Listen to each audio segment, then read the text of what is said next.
This podcast is a member of the Voices of Wrestling Podcasting Network. Visit voicesofwrestling.com to hear the rest of our great podcasts, as well as show reviews, columns, opinions, and updates across the world of wrestling. And I say, hey, what a wonderful kind of day. If we could learn to work and play and get along with each other. Welcome everybody to Wednesday War Games episode 16. Joining me as always is my wonderful co-host Liam, who's very pent up and hyper today. Liam, how are you doing? Wait, what? Why did you set these expectations for me? I will never be able to deliver. This episode is way worse than last week's. Just close it all up, it's done. It's because you were so fidgety just trying to start the podcast that I'm going to publicly bury you the second I hit record, as is my way. I am offended, I am scolded, and I will not learn from my actions. That's, I guess, all I can expect. How are you doing? Yeah. Cool. How are you doing? Also a little Shall we go through what's making our days Well, I just woke Tim up Allen. and then watched NXT, and now I'm here. So really, put two and two together. Wow. That's significantly more interesting than my day. Well, you've been awake longer and watched both wrestling shows in this day, so really, what can you do? I know. The odds have been turned against me so abruptly. I'm going to have a sip of water. Thank you, really. You're not scoring off caps anymore. I'm not going to leave in the ASMR of you slurping water. You have to now. It's part of the bit. No, people appreciate authenticity. For everybody listening, Liam slurped water very obnoxiously, and I'm going to take it out. So you're not going to hear it, but unless your recording is so... Stop it, seriously. You had to know. If you had told me I wasn't going to be able to do it, I was going to do it. This is what I get for burying you at the start of the podcast. Every week we talk about AEW and NXT. Last week, All Elite Wrestling was the superior television show. So this week, we're talking about All Elite Wrestling Liam, which took place on a boat. A booze cruise. Based on the crowd, I'd imagine it was quite the booze cruise. A boozed cruise. The crowd that started fights with oncoming boats. See, I had stopped watching at that point because I had to go do stuff, and then you just said boat wars, and I was, for a brief moment, I was like, did Mox have a rival boat? That would have been much more interesting. Where was Mel on the boat? There was no Mel at all on this show, so really. My favourite working theory is that she was captaining the boat. Oh, yeah, of course, while they were docked, but that's neither here nor there. I did like on Fight TV during some of the breaks, they cut to like overhead shots of the boat at sea. It's just to sell the illusion. No, and then I messaged you my great pun about it. What was your great pun about it again? I died. It was along the lines of, why are they out at sea in this footage? Shouldn't they know that they are docked? Then I was like, oh, they must have doctored the footage. Oh yeah, that was a good one, Liam. That's a world-class pun. Top pun.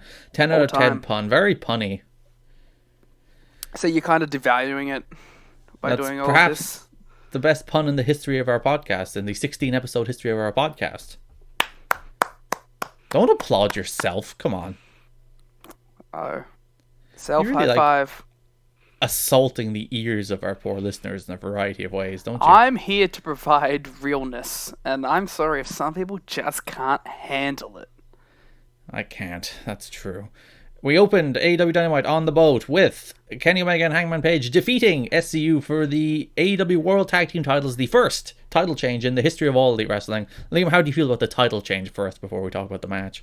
I was really excited for the title change, as this is the story I actually like. Did you actually have the title change spoiled on you? Because the show was obviously taped the day before. I did not have the title change spoiled. I stayed away from all spoilers. Well, in fairness, a lot of people tried that. But then All Elite Wrestling's own social media tweeted about the title change. That's a pretty dick move. Yeah. Some would say that they're inept. I think there's many words you could say about their social media and their love of Ray Phoenix and and many words of which you could say about them that they won't understand. You'll have when you're typing like that many tweets and posts and stuff, like they're going through that much copy, you'll have typos, it'll happen, but like there's an Then you leave it rate. up for 7 hours. Yes, you leave it unseen for, I think it was longer than 7 hours. It was 7 hours after the premiere, but the premiere was up for a good like 5 or 6 hours before that, so really it was a good 12 hours. It was 7 when I last checked it. So yeah, there was a good like at least 12 hours of that Ray Phoenix typo sitting there on YouTube, and everyone noticing except apparently anybody that works for All Elite Wrestling. Anyone with the login. Yeah, the Kenny logins. Like, why wasn't Cody just at home, got his little notification, new upload, and gone, oh wow, Ray Phoenix, I gotta change that. Goes online, AEWWrestling@gmail.com, types in the password, American Nightmare 3, and then just go and change the name. There you go. If you want to log into AEW's YouTube, Liam just gave you... What if that actually is? Listen, if it is, I never knew.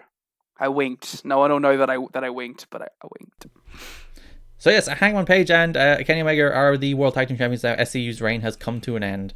As I'd imagine, we'll talk again, get more to the match in a second. This will lead to Omega and Page against the Bucks at Revolution. I sure hope so.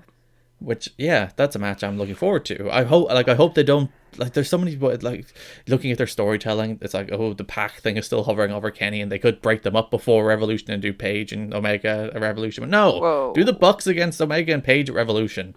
I was going to say, it's either your Revolution match or just a filler title main event. I don't want it to be a filler title main event. Yeah. Well, they already said that the Omega Pac thing was going to happen in the meantime. Well, that's more to advance the story of Paige, where Paige is like looking at him and being like, "Hey, we're champions. Stop focusing on single story stuff." Rules. I really like it. It really does, because like the post match here, where the Bucks came out to celebrate with Kenny, and then Paige just went surfing away, drinking beer in the crowd. Well, it's not even that. At first, he thought like they were going to come in and attack him. Like he was like, and then like, but, and then like, there's always the argument there is like the Bucks were taking away their moment too. So like, I just think I like this layered storytelling. And the fact that Kenny has no problem in any of it because he's friends with the Bucks. It's like, oh, they're my friends. They're celebrating with me. And Paige is like, these elite people won't leave me alone. It's not even that. It's like they won't leave me alone, and they won't let me have my moment ever. It's always going to involve them. Yeah, Bucks stealing their moment. Yeah, like this kind of reminds me of all of the Omega Cody stuff from like a year ago. Yeah. And like how much I dug into that feud because I really liked all these kind of layers on layers on layers that they would do. And apparently like this isn't even like really an Omega or a Bucks or a Cody storyline, because all we've heard about it is this is like TK's focus. So if this is TK's focus, like this kind of storytelling, I hope he becomes the creative force like is reported, because I like this a lot more than I like Mel. I saw a tweet during the week. Someone was like, oh, we all started AEW hoping the billionaire doesn't get in the way of the vision of the Young Bucks, but now we want the billionaire to save us from the vision of the Young Bucks. Listen, I don't think the tag division stuff was the worst stuff on the show. It's only the second worst stuff on the show. There you go. Yeah, alright. Okay, now it's much better. Yeah, but it's like 4 things on the show in total, so... This actually also reminded me how much I'm kind of sick of these half feuds where like they're feuding with one thing and then they're feuding with another person at the same time. It just becomes a bit clunky. It becomes diluted. Though in this instance, they've used it to advance a story, so I'm fine with it. Yeah, in that case I'm okay because they're bringing it in, but it just reminded me of like the overall problem that I have with it, I suppose. Yeah, we're like Kenny is feuding with Pac and also doing this thing, but at the very least they're bringing that feud with Pac into this, and Paige is like, why are you still having an issue with Pac? We're tag champions. Are you excited about the Omega Page team? I think they're a really good team. I think they're probably like the best team in the history of the show so far. I also think they're a really, really good team. You know, like someone gave some shit towards this about saying, 2 singles guys winning the tag belts, which is like a very main roster WWE thing to do, but like it doesn't feel like that's the same thing to me at all, because they actually used that as the story. It wasn't just one night they team up and they win the tag titles like they were Rollins and Murphy. Yeah, which is kind of bad. Like, it's bad in that case because there's no build to it. At least this is two guys who were singles wrestlers who were struggling in the singles division, and they teamed up, and it started to work out for them. Yeah, and as you said, they've won three tag team matches before they got the number one contenders. It's not like they start former team at the start of the show and they're tag team champions by the end of the show. That would be stupid. Or like on Raw, they form a stable at the end of one show, and then they team over the team in the stable to win the belts on their first time teaming because the other team had a problem with them at the start for the first time. Huh? Well, in fairness, that kind of happened. Well, no, Page has left the Elite, so he's not winning the belts over the team in the stable. So there, it's fine. Also, that's the story. Like, if on Raw AOP were like, hey, these guys are the champs, then okay, but yeah. I did like Page's line. It's like, who'd have thought we would have won the tag titles before you guys? That was such a good dig. And then like Kenny kind of like screws it in too without even knowing it. He's like, oh, that is funny. Yeah. Also, yeah, if you had Kenny Omega's first belt in AEW as the tag belts in your pool, well done. I think even he was like, I didn't expect I was going to be here. Yeah. Do they have a name? They shouldn't. I'm going to call them Red Dead Redemption 2. Because one of them shoots and one of them rides on cowboys. I meant to say horses. Then I went to cows, and then I was like, he's a cowboy. You can leave that sit for a while. You did see the confusion in my voice, and like, that wasn't what I was going to say, and I was like, wait a minute, what? You really went places. Listen, I don't care. They can do what they damn well please. Really good opening match as well. I thought I really liked how they worked it. That like Kenny and Paige aren't really a team. There's some stuff they do as a team, but for the most part, they're two. I'll just power through it. They're just two singles wrestlers who are very good singles wrestlers who happen to tag in and out. As Liam is slowly having a breakdown about cowboys. Just a cowboy, baby. And I really like the finish as well, where Kenny is taken out and that Hangman basically won the belts by himself. He did it by himself. He beat them both up like he said he would. He did. He did his cowboy shit and he won. Adam Page ain't no liar. He's not a liar. They've done a really good job rehabbing Hangman Page. Yeah. Now I'm into him. And now I'm into him on a main event level too. Because after like the Kip Sabian match, it's like, oh no, he's doomed. And he lost to Jericho. And then it's like, oh no, he's doomed. He's never going to recover. But now, yeah, he's back. Adam Page. Good job, guys. He's one of the success stories of this television show. Do you think they had bigger plans for Kip Sabian, seeing that match in retrospect? I think, like, when they had Kip Sabian and Sammy Guevara open Double or Nothing, in their minds, they were like, Sammy's going to be a big deal and Kip Sabian's going to be a big deal. Sammy turned out to be, relatively speaking, a big deal. And Kip Sabian had that really terrible, awful match that nearly single-handedly tanked Hangman Page's career, and he has been demoted to a terrible feud with Joey Janela. How dare you? Like, that's it. That's it. I have nothing. I have no actual defense towards it. I just wanted to call you out on it. Yeah, big, great opening match, great storytelling, title change. What more could you want from the start of a wrestling show? Will Adam and Omega get on the same page? Get out. It's not as good as doctoring. Speaking of doctoring, Dr. Britt Baker defeated Priscilla Kelly. Good work. Thank you. Do you have anything to say about this wrestling match other than it was okay? I think Priscilla Kelly looks cool. Yeah. She doesn't really wrestle like she should, though. How do you think she should wrestle? I think she should be like kind of meaner, kind of like sneakier, I guess. She does a cravat, which I thought was appropriate. The rest of it, I was just like, this is just moves. I guess she's wrestling Britt Baker, who is the heel in this match, so... Yeah, well, is she? Well, based on the post-match promo, Liam, I think we're meant to believe she's not a very nice person. Do you know she's a dentist? There's truly no way of knowing that. That's nuts. A wrestling dentist. Who would have thunk it in this day and age? Tony came to the ring and was like, hey, Britt, how you doing? Good job. And then she's like, Tony, you worked at Starbucks? Oh, that's bad. Shit. Oh, shit. I wish Mel was here. Mel would be better than Britt. Mel should do this promo, except she should say nothing. Mel should only say... She should be Falaba.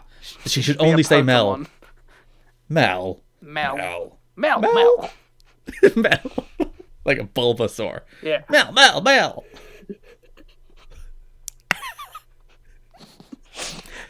Mel. Oh no, we can't do this again. We can't repeat just a bit of us laughing at the word Mel. We've been professional. Yeah, anyway, she's a dentist, and Tony got fucking owned. Sure, he sure did. Poor Tony. He's just there to have a nice time on a boat in the Bahamas, and then she's like, "You were a barista." And then Tony's like, "What the fuck?"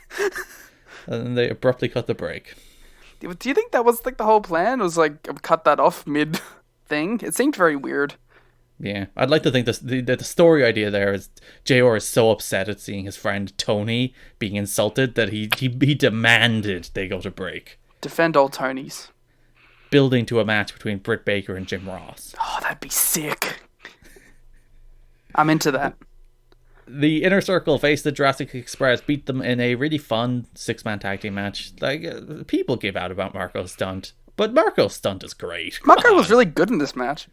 Like, Marco as the third man in the Jurassic Express is like the perfect level for. If he was like pushed any higher than this, it would be terrible. But he's not. He's the goofy child of a dinosaur and a jungle man or jungle boy, and Or that's Jack all Perry, he is. or the Jungle Boy. Or Jungle Jack Perry, or Jungle Jack. Any of the names Jim Ross gives him on any given day. Or But Perry yeah, Boy. people that give out about Marco Stunt, you're wrong. Leave the poor man alone.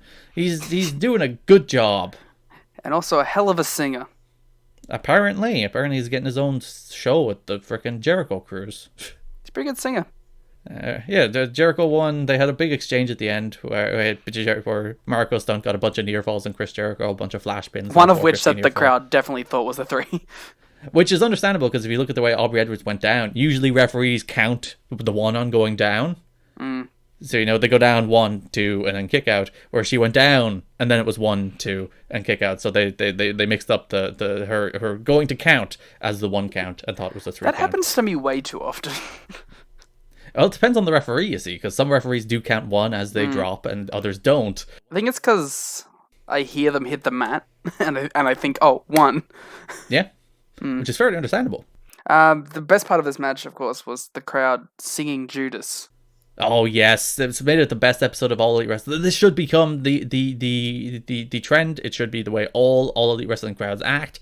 That they should all say, fair enough, maybe not, and maybe this very specific subsection of the All Elite Wrestling universe and the Chris Jericho universe in particular knows all the lyrics to Judas. But they actually should put the lyrics to Judas on every chair before the show. I was gonna say they knew most of the words to Judas. Yeah, well, you just need to know that Judas in my mind bit, really. That's the bit that they bailed on though. They bailed on the chorus. They did the lead up perfectly, but then they bailed on the chorus. Listen, I applaud the effort. I hope it becomes a thing so that another crowd can do it better. A little build. Yes. At Revolution, I expect the entire arena to be singing Judas. Shawn Moxley included. And then they all have to sing John Moxley's theme. They'll just go... Good 6-man tag. I like this. And Luchasaurus, who looked like a tad slow, he looked like he came back from injury about 2 or 3 weeks too early before Christmas. Now looks to be back in full Luchasaurus fitness.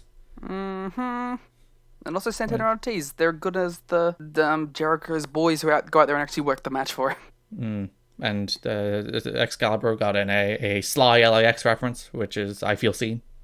Yes, and Diamante had the LAX logo straight up on her gear. Well, that too. So, what could it mean? During the Britt Baker Tony interview, they cut to somebody on the crowd who just had the name Tony Schiavone tattooed on their arm. Right, really? Yes, and I'm like, I hope that's not a real tattoo. Was it you? Oh, Ma, it is. He looked down. Yes, I did. Okay, this is going to be bold as we move on to the next segment. Yes. I'm not into MJF versus Cody. I'm not into MJF. But I'm not even really into Cody's parts of it either. I don't know. This feud's kind of gone cold for me. Yeah, MJF is... and I think it's just down to MJF's basic. He's baby's first heel. He comes out and he gives out about the crowd and he does the same promo every week and he works the same Miz match every week, and it's like, it's fine. And it would be fine if he was in the mid-card, but he's like the second most important program on the show at the moment, maybe third after the tag title thing. But still one of the most important programs in the show, and he's not carrying his weight. And I think he's generally pretty good, but pretty good is not third biggest program in the show against the one and true ace of the television program. I'm over MJF. MJF, get your shit together, start being more interesting. Evolve. A poor man's EC3. So that's the whole bucket of worms. Yeah, exactly. He's a poor man's. Well, he's Miz. He's just Miz. He's a slightly more athletic Miz. Slightly more athletic, but maybe not as good of a wrestler. Maybe not as good a promo either. Yeah. I need to see MJF like with the passion. I need him to cut the same kind of passionate promo that Cody can cut. I think we get little niblets of it, but we never get like the full thing. I do think that's I do think that's the problem. I don't feel like MJF hates Cody.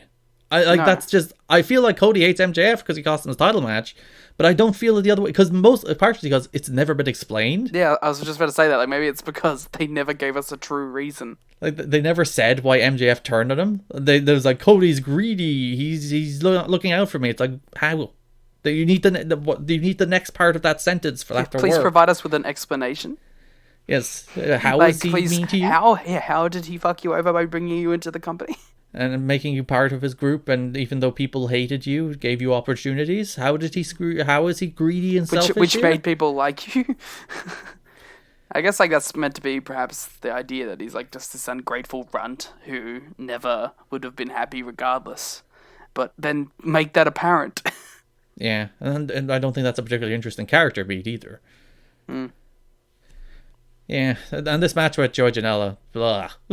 I also think I take a bit of a stand back on characters when I'm told by the announcers, oh, and don't forget, he's wealthy. And it's like, that's such a lazy addition to any character. Yeah. Just gotta add, oh, he has wealth. It's like, alright, cool. You're supposed to hate him because, and like, there's no real sign of his wealth. Other than the ring, which he won at a wrestling match. Yeah, he didn't pay for that ring. I guess he pays for Wardlow and the Butcher and the Blade. But he said that only cost him a couple grand. Anybody can afford them. Yeah, I got a Wardlow right here. Yeah, he had a boring match with Joey Janela. Who cares? I mean, how much would a Wardlow cost anyway? I don't know. Just go to a gym and find a pretty generic looking jack dude. Just stand there and probably not wrestle. Yeah, give him $50. And Cody will hit a moonsault off a cage on too. That's gonna be sick though. Yeah, Cody's definitely moonsaulting off that cage. It's gonna be great. I forgot the whole match happened here, huh? It sure did. Joey Janela sure did. He beat Phoenix, didn't he? I didn't watch the match. Yeah, he beat Phoenix. That's weird. And you push somebody? They're falling into NXT territory. That's literally what I was gonna say. Was when I was watching this and I saw MJF defeat Janela. Like, not even before he won, while I was watching the match because I knew he was gonna win. I was like, this is some real NXT win one week, lose the next week kind of shit. And they didn't even like air the Phoenix match. They put it on YouTube, and not even on Dark. They just put it on YouTube. It's like, you could. What I would have done is have Phoenix win and then just had Janela lose twice because Janela can lose. Yeah. You made Phoenix look bad for no reason in this instance. And Phoenix is generally a guy who's been he beat Nick Jackson. It's kind of like, Phoenix is someone who's like, if there were to be a more immediate main event rise, you'd assume it'd be Phoenix over Janela at this point. Yes. Certain. And Janela's kind of been a flop in this company as well.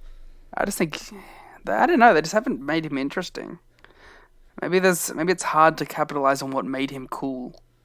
Yeah, I think Joey Janela works in a very, very narrow way. Like, as Joey Janela in GCW, as Booker, where he can do his own cool little videos. I think when he doesn't have to be sincere, he doesn't have to be serious, he doesn't have to be like taken seriously as a competitor in a wrestling show, I think he can work in his very narrow, specific environment where he can do his own thing. And here, where anytime he speaks, I'm like, I don't believe a word you're saying. I don't believe you care about any of this. I don't believe you. I don't believe him as who he's trying to be on All Elite Wrestling. And he's just having boring matches. The only time he's looked good when he's just had random matches with Kenny Omega. And like, Kenny Omega could make me look good, so that doesn't even count. I guess just that's it. Post-match, Cody comes out after MJF's like, oh, you suck, Cody. And Cody comes out and then MJF's like, you can't touch me. And then the Young Bucks super kick him and throw him in a pool. So it's a good wrestling show because someone was thrown in the pool. Not overboard, but I guess they're at dock, so they can't be thrown overboard. They could have done it like that'd be the best place to do it. Controlled environment. Yeah, throw over the back of the boat, yeah. And you could have life rafts out there and all that, and save Throw them. Janela off and just have some like people out there tied to the boat partying, like and then like Janela takes a big jump, just a big old jump. MJF took a good bump into the pool. Hell yeah. We then had our backstage segment with Kenny, Page, and the Bucks. The Bucks are not pleased. Nope. They are not pleased. They were besmirched by the weakest member of the Elite. Ooh. Dun, dun, dun. Michael Nakazawa. Is he in the Elite? I don't know. He's on Being the Lead every week. I think he's in the Omega family, which is him and Rio and Sheeta. Well, Barney has the Nightmare Collective, which is around the Nightmare family. So the Elite Collective features Michael Nakazawa. Nah, because I don't even want to like associate him that much with the Elite. I think it's more like the Cleaner Collective. Kenny's friends. I like where they all have their own little subset. They all have their own little subsect. Yeah, everyone should just have. They all have their own little spooky group. See, and Marty would have had. He would have had the Dark Order. There you go. Every Elite member must have a mini stable. Yeah, it just spins off into so many. The different Bucks groups. have Brandon Cutler. They're a good pal. And, Cody obviously has the Nightmare family. And QT Marshall, who I assume is in the family, I guess. So yeah, every Elite member has their own little group, except Hangman, and that's why he left. There you go. We've solved the story. Boom. Next week, Jericho and LAX will face Darby Allin Private Party, Young Bucks will face The Butcher and the Blade, and Cody against Kip Sabian. I was really hoping for a Darby Allin Private Party segment backstage on this show where like Darby is like this goth dude and the Private Party just like That's an interesting dynamic. Yeah, that's why I wanted it on the boat. But we're going to get it in Ohio. Everyone loves Ohio. It is for killers. For Ohio, by Ohio. Versus everything. Jon Moxley defeated Pac in our main event to become number one contender for the AEW Championship, and he will face Chris Jericho at Revolution on Leap Day, February 29th. Liam, what do you think of this main event? It was really an main event, wasn't it? I wasn't really, like, it didn't really captivate me that much. I liked the small touches. Like, I liked at the end when Pac was Kawada kicking him in the eye. That was about it. Like, and it wasn't the only main event that had this kind of feeling for me. But, yeah, like, just kind of, it was honestly maybe the least interested I was in to something on this show. Except maybe the Britt Baker match, yeah. Even the Britt Baker match, I was seeing something, like, new, so I was like, oh, well, this is just kind of meh. Yeah, I feel like they worked, like, two matches at once, where they, like, did the eye match, where Pac was, like, relentlessly going after the eye, but they also then just did their 50-50 match, and those two things never really came together. So, like, if you had, like, a full match where Pac relentlessly goes after Jon Moxley's injured eye and Moxley is fighting for his life, that's a really interesting match. Or if you just have these two go out and do a cool 50-50 match, that's probably going to be better than this match turned out to be. But they kind of split the difference and just kind of had a match. And they had a crowd brawling segment. I hate crowd brawling segments for the sake of crowd brawling segments. But they were on a boat. But it's fine, but do something when you go out there. I hate when they just brawl into the crowd and then brawl right back out of the crowd. When I saw like the AEW logo that was over what I assumed to be like an elevated spot, I was like, they're doing something. They're doing something with that. And then I was so disappointed when they just walked away. Yeah, there's just nothing. I didn't even really like the finish to this either. Well, yeah, he just hit his DDT and then he hit his pendulum shift and then he won. And it's like, okay, you couldn't have had like some big Mox comeback, beat the fuck out of Pac and win. Like, kind of, I don't know. This wasn't a very interesting match. No. I don't, and as stated at the start of the show, the crowd mostly spent the match getting into a fight with another boat, which maybe that didn't help, that the crowd were too busy shouting F that boat at another boat for most of this match. They were also probably like real drunk at this point. Yes, they were probably tremendously drunk. It's like half of this like match was just bleeped because of the crowd chanting uncouth chants. You're not even exaggerating. It was literally about half this match. Yeah. And I was trying to work out what they were saying. I was like, what? They were saying F that boat there was a boat docking behind them, and there was people on the deck of that boat watching AEW.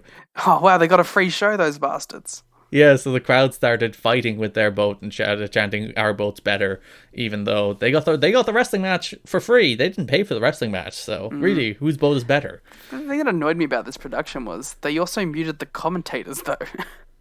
Yes, I would assume, I would heavily assume that there's a separate commentary track for a separate audio track for commentary. Well, you'd imagine so. That's how most things work. Yes, that's generally best practice of the industry, that the crowd track and the audio commentary track are separate audio tracks, and you manipulate them respectively. And yeah, they muted both. Why did you mute both? It was very disorientating. And yeah, even the mixing on the show wasn't, because the show was done in post, and the crowd were brought down a level in general, which I never, ever like. They were like, they're too rowdy. It probably didn't help that like the crowd was so close to the ring, so you could just pick up any asshole trying to say something funny. Yeah. Always mix the crowd louder than the commentators. When you have the choice of loud crowd, loud commentators, pick loud crowd, you fools. All right, I'm gonna give you a little alternative right here. Bang bang. Ready for this? Okay. Boat or no boat? Do you think the boat enhanced this episode or subtracted from this episode? I think I don't think it's much different. I don't think it made for like a particularly unique visual. I thought it looked most of the show just looked like a weird indie venue rather than a boat. It reminded me of Ring of Honor. Yeah, it looked kind of like 2006 Ring of Honor or something instead of like a cool, interesting, weird looking venue. It's pretty cool, I guess. Yeah, but if it doesn't add anything being on the boat, then what's the point of the boat? Yeah, that's true. I'm indifferent on the boat, so I'm neither positive nor negative on the boat. It's basically the same thing. Yeah, I'm going to go one step further. Go on. I'm going to take the Bash at the Beach set over the boat. Sand over boats? Yeah. Though I will say, there was occasional blowhorns that just overwhelmed literally everything. It was a weird episode, man. It was a pretty good episode of TV, though. Yeah, I thought it was fun. It broke the good bad streak. It was good TV. I don't think it was great wrestling, but it was good TV. Except for the opener, which ruled. Yes, which brings us to WWE NXT, which opened with the Grizzled Young Vets against the Undisputed Era in the semi-final match in the Dusty Classic, won by the Grizzled Young Vets in, I don't know, this match didn't really get off the ground for me. The Grizzled Young Veterans exist, and the Undisputed Era also exist, and they are both tag teams in the Dusty Rhodes Invitational, which doesn't end at Worlds Collide. No, it ends next week's on WNXT. You say the Undisputed Era are one of the best tag teams in the world, so... I mean, yeah, they're no Kings of Strong, Kyle. I'll give them that. Ooh, heavy shot at Bobby Fish. Listen, they're not as a better tag team in this day and age. What can I say? It's not 2014 New Japan anymore, eh? But they've been really good on NXT too. Yeah, maybe I'm not a fan of the TV stuff. Maybe I like them in the big spot. Yeah, this match ended with a crappy... the interference finish actually annoyed me more than usual because like Imperium's music played and they're looking around. They're like, oh... But then they see Imperium is just standing in the balcony. What are they going to do? Would you think Walter's going to do a balcony dive on you? Just keep wrestling. It's one thing when they think, Imperium's going to attack them from any side. But when they see that they're standing 10 feet above them on a balcony, they're like, okay, we'll just continue our wrestling match now. But no, they're still distracted. They're still utterly bamboozled. Just have, Cole and Roddy stand there. Yeah, which they were. Continue to wrestling. Stupid. Most distraction finishes are bad, but this one was worse than usual. I'm someone who I weirdly do enjoy interference in my wrestling. I think it can add a lot of tension. But like even this was just too much dumb for me. Stupid. Yeah. Stupid, dumb spot that didn't make any sense. Yeah. Time Tony splitters. Storm against... Oh, God, don't remind me. Io Shirai, speaking of a bad finish. Yeah, this was a show full of them. They were having a match. It was alright. And then Bianca Belair just interfered, attacked Tony Storm, and it was disqualification. So, okay. Yeah, like I was watching this and I couldn't, like as I was watching I was like, I couldn't help but think that this match would be better in literally any other company. Even NXT, like, just do a finish. But it's like not even like we hadn't even reached the end bit yet. I was just watching this and I was like, I feel like this match just copy pasted and put in a different company would be better. But it's because it's under this presentation in this venue. It just does nothing for me. I think I have similar thoughts about a match later in the show. Oh. We'll talk about that in a minute. Yeah, I feel like this is maybe setting up that it's going to be a 4-way at the takeover. No, I just took this as like Bianca beating up Tony because she doesn't want her to take her title. But then Io got involved and hit a moonsault, and Tony posed with the... I don't know. I think weird. Io was too involved in the post-match for me to think that she's just not a factor in this. Because Io's going to face the loser in a loser's match. So she's going to face Tony Storm at the takeover while Bianca Belair faces Rhea Ripley. And that match will probably be better when it's in a different venue. Cool. We're really nailing it. Shotzi Blackheart. Pew, pew, pew. Yeah, she's going to wrestle later tonight. She's doing things. That's about it. Then we got a cool little Ilya promo. I don't know if you wanted to bring it up, but I thought it was pretty good. It got me excited for the match. I was the opposite. I didn't really like this promo. Really? I don't know. It just it felt forced. It felt like these kind of promos, but like, I don't know, overproduced and not very authentic feeling. I don't know. I didn't like it. Maybe just the highlight video would have sufficed. Being like, hey, this is Ilya. You don't know him because you don't watch the show, but he's gonna have a cool match with Finn. Again, I didn't entirely believe him when he said he was unbreakable or invincible. Yeah, it's all that stuff. It's all just. I think that's it. I think it's just the NXT buzzwords. It's like there's no substance there. It's like we're just going to have a match. It's probably going to be a cool match, but like we really have no reason to dislike each other. We have like this match is pretty much brand supremacy. The worst words in the English language. Brand this match, supremacy. Damn it. There's just no build up to it. It's just like when he's like, "Oh, I'm going to beat you, Finn Balor," and it's like, "What? Why do you care?" Like, he wants to stake his name as the top of NXT UK, which is a fake brand. So all power to you, Ilya. Speaking of fake brands, by the way, go on. Meant to have a 4-way cruiserweight title match at Worlds Collide. I assumed that both of those matches were going to be on this show, like the deciders, but they're not. They're on NXT UK, which means we'll never see them. But how will I know who's going to be in the match? You didn't tell me. You'll find out this Saturday at Isn't I think those Worlds Collide on Saturday? Yeah, I think those matches are on Thursday's NXT. That's dumb. Or Thursday's NXT UK even. Speaking of dumb, Finn Balor beat Walking Wild without Walking Wild getting a single move of offense in. I was like, oh, Finn Balor against DJZ, that's a cool... Oh, no. No. As soon as I saw Finn Balor in action next, and it didn't say against who, I went, ooh. But like, these two could have a really good match, and it was a 2-minute squash where frickin' DJZ didn't get like a single solitary move in. Like, not one. He was completely beaten. And they kind of just made fun of him too.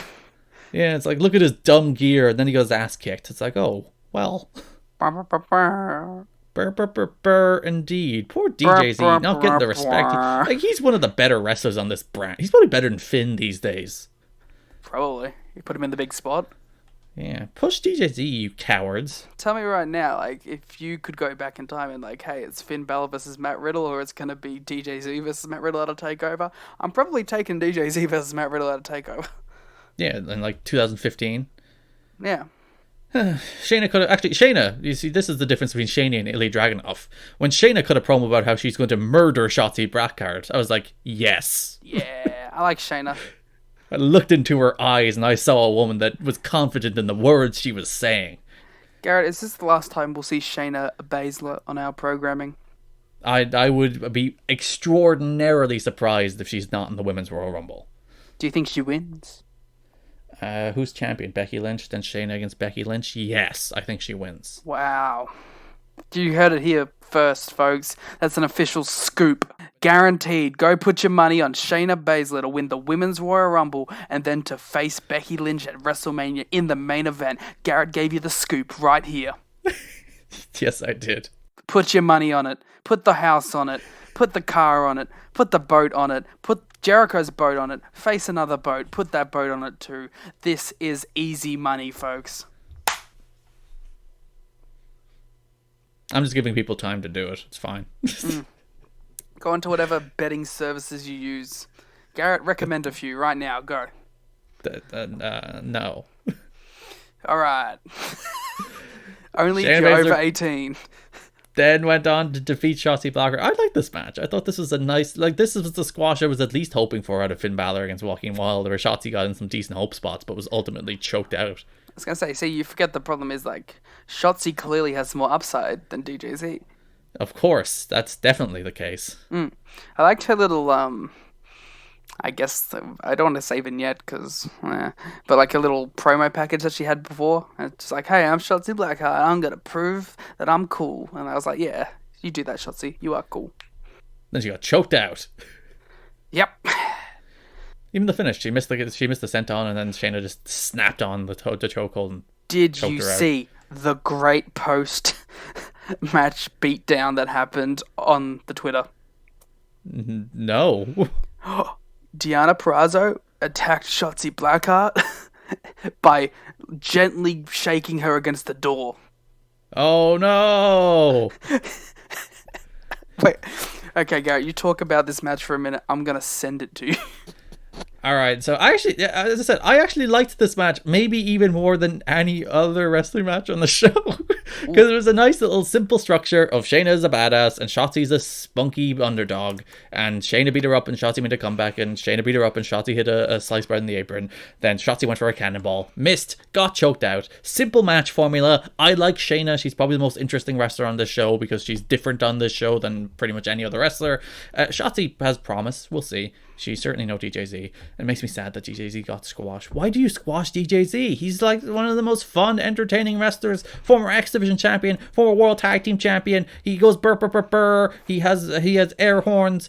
A partner of the bromance, partner of Andrew Everett. He pushed DJZ, you stupid cowards. I feel like DJZ would have been way better off in AEW just because they could have given him that like big promo package about his injury and coming back. Which they've done like 3 of them on the YouTube, on the WWE Performance Center do YouTube. them on They have, the show. Check your Twitter. I want your live reaction to Deonna Purrazzo attacking Shotzi Blackheart. All right. Oh, it's on YouTube. That's because that's the one I could find. This is live reactions. It's now a reaction channel. Yes. It's loading. Shotzi.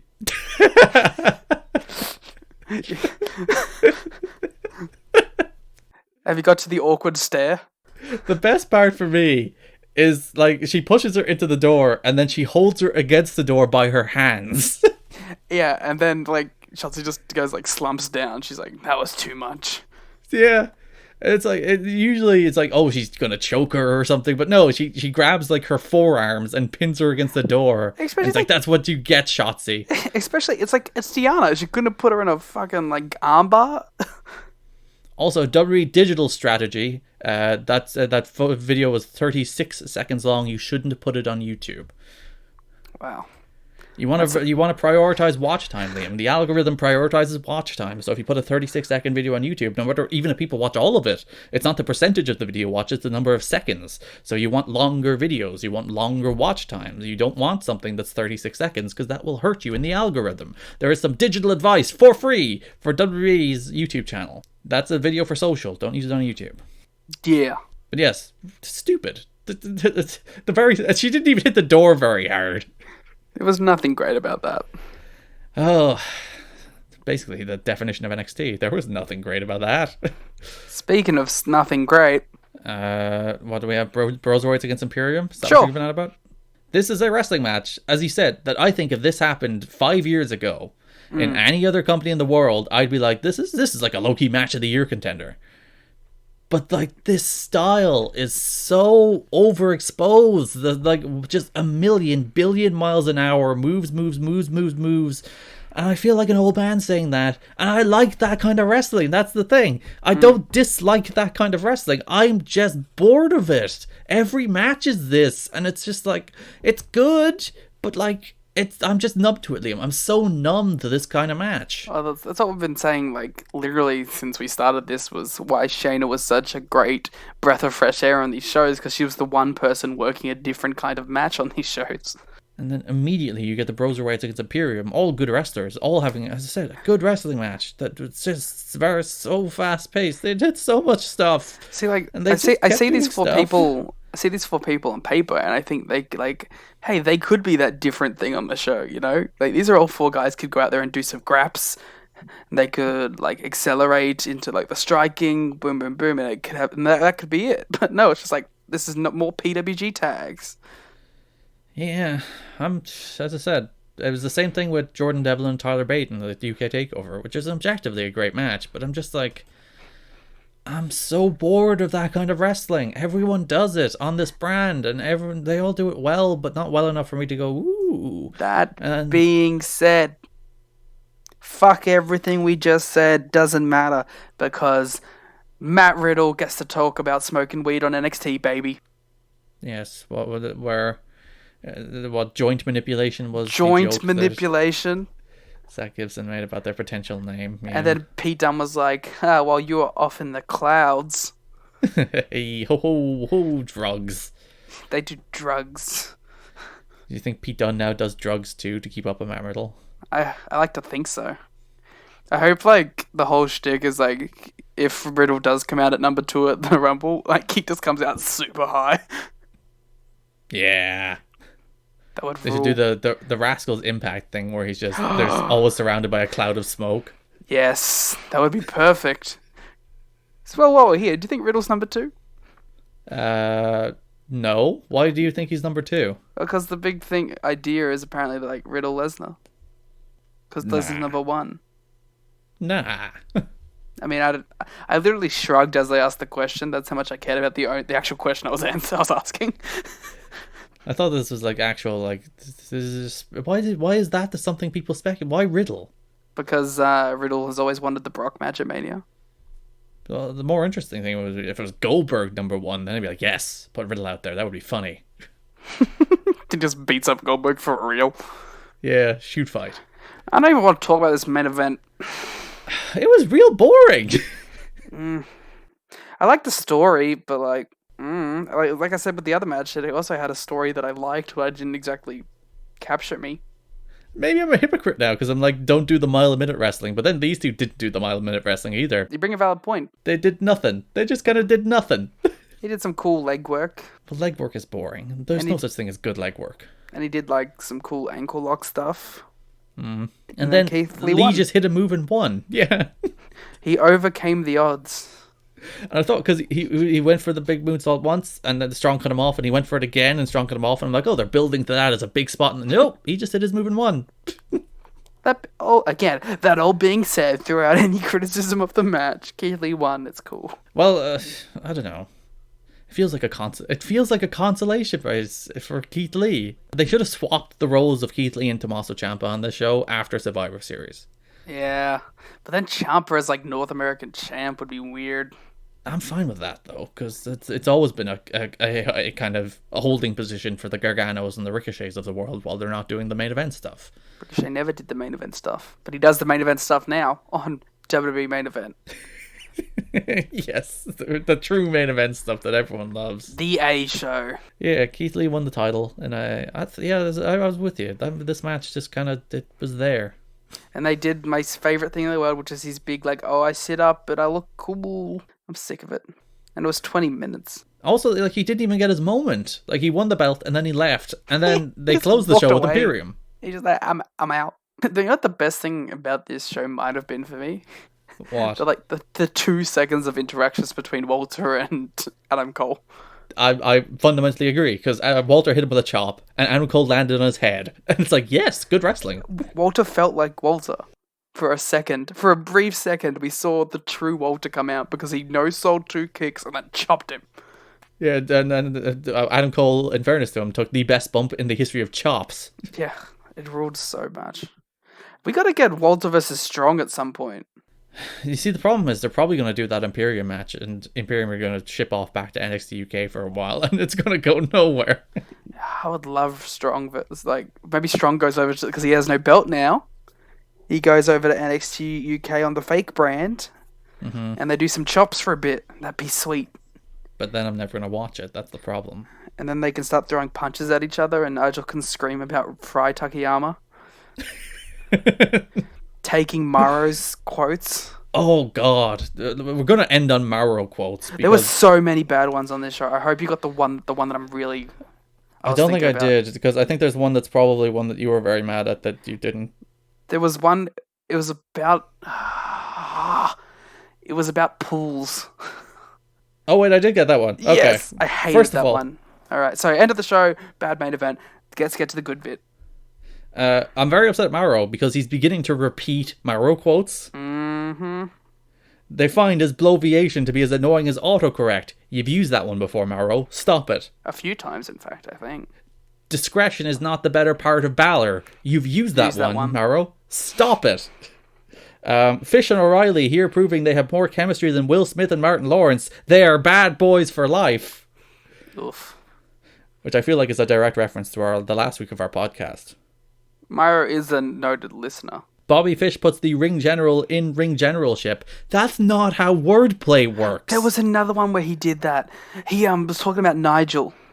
And for Nigel, he said you put the biased in on unbiased. Like that's not how that works. That's just the fucking word. It's just the opposite. Like what?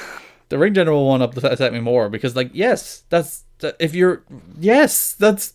Shut up. What? That's not how wordplay works. No. Stop it. No. No water in the pool for Bobby Fish, or should that be in the ocean? Oh, that wasn't even the pool one I was talking about. Oh, there was 2 pool ones? Yes. After the Grizzled Young Vets, Murray said something after they won, he said something along the lines of Zach Gibson from Liverpool and I forgot the James Drake from Blackpool. Well, they'll both be swimming in a pool of adulation or something like that. And I was like, no.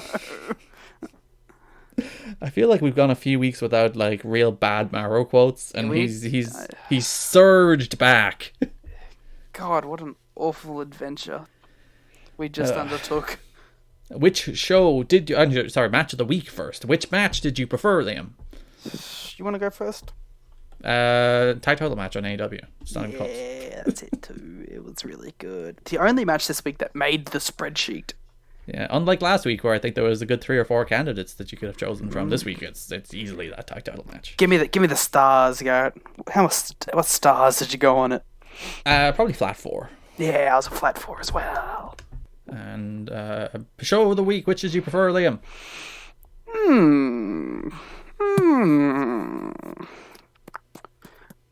AEW. Yeah, also AEW. NXT's because they're building to a show that feels it's just completely irrelevant. The freaking Worlds Collide show. I was gonna say that they're building to the most C-tier pay-per-view possible. Yeah, we joke about NXT UK takeovers being fake takeovers, but this is literally a fake takeover on Saturday. Do you have the full card for Worlds Collide? Because I'm curious, because I think I can only remember 3 matches on it. Let me pull it up. I think it's a takeover style event, so there's probably only about 3 matches on it anyway. But the Worlds Collide, because there's the old When Worlds Collide show. So yeah, there's Imperium against the Undisputed Era. There's Rhea Ripley against Toni Storm. There's Ilya Dragunov versus Finn Balor. There's Angel Garza versus Isaiah Swerve Scott versus Jordan Devlin versus Travis Banks. By the way, Angel Garza, face or heel? Truly no way of knowing. Yeah. Devlin should win that for a lol. Sure, DIY against Mustache Mountain, which is a match that has pretty much absolutely no build, but will probably be the best match in the show. Which will be 4.5 stars. and Mia Yim against Kaylee Ray in the pre-show, Wait, what? which I think was added on Twitter. Is that for the NXT UK women's title? No, it's just a singles match. Something that I wanted to bring up from this show that I just remembered. Go on. When referring to Rhea Ripley versus Toni Storm, they just called it an NXT title match. Yeah. And it just said NXT Championship and the graphic. Rather than Women's Championship? Yeah. There was no mention of women specifically, which I thought was interesting. I think it's a little confusing, though, because the other belt is called the NXT Championship. Listen, maybe it was an oversight, but I just thought it was an interesting little note. Yeah. The best match on that Worlds Collide show has had literally no build. Yeah. That four-way would probably be pretty good. I wish it was elimination, though, I feel. Gotta get Walter out in 5 minutes, Did you see his Survivor Series quote this week? To quote our overlord, Rich Crash. Yeah, eat shit. Eat shit, Walter. eat shit, You Walter. deserve Like, it. you signed the fucking contract, bro. You knew what you were signing into. What did you think? You think it was going to change? You think it was going to become some other brand new company? Well, there was another brand new company. I didn't even want you to go there, to be fair. I don't want you to go anywhere. Just be you, Walter. Why the fuck you got to do this, huh? Why aren't you in New Japan? The poll, which had 70 votes this week, 81% AEW, 19% NXT. Jesus. So it's a landslide victory. Is that the most for all landslide Elite we've Wrestling had? Dynamite that I remember. Yes, Cool. it's usually 70 something, and when it's high. Cool. Just remember, everyone. Garrett says put all your money on Shayna Baszler to win the Royal Rumble and to main event WrestleMania this year. You can follow us on Twitter at Wednesday War Games. You can follow Liam on Twitter at Larrikin. You can follow me on Twitter at Garrett Kidney. If you'd like more All Elite Wrestling content in your Voices of Wrestling podcasting feed, you got it. You got everything Elite. You got Shake Them Ropes. You got the flagship. If you'd like to pay Joe Lanza money, you can listen to his AEW takes, but You can pay us money too, somehow. Yes, you can. There's a donate button. If you go to Voices of Wrestling /donate, you can donate to our podcast if you so Help choose. me. My microphone is dead. I need a new one. Don't do that. But really, I hate Help me, people that do please. that. I desperately need it. For me to make my dopey podcast, I want you to give me money. Stop it. Yes, Get give us over money. yourself. Give us all the Nobody It's a on heavy earth shot is at the important Voices of enough. Wrestling Patreon. The Patreon is providing content in exchange for money. I'm okay with that. When you're like, I need money for my microphone to do my podcast, it's like, your podcast isn't that important. If you can't afford a microphone, you don't get a podcast. I'm sorry. That's just the way it works. But Garrett, how will we be able to continue? Manipulating audiences into giving you money is my biggest pet peeve on the internet, and usually anybody that does it never lasts. Please, guys. My country is on fire. Speaking of Voices of Wrestling /donate, thanks for listening, and bye-bye. Bye. I didn't mean any of it. Don't donate, please. Well, if you want to add it, it's up to you. Donate to a proper cause, not the Red Cross Foundation. It's kind of going through an iffy time right now. Pick a better one. Yeah.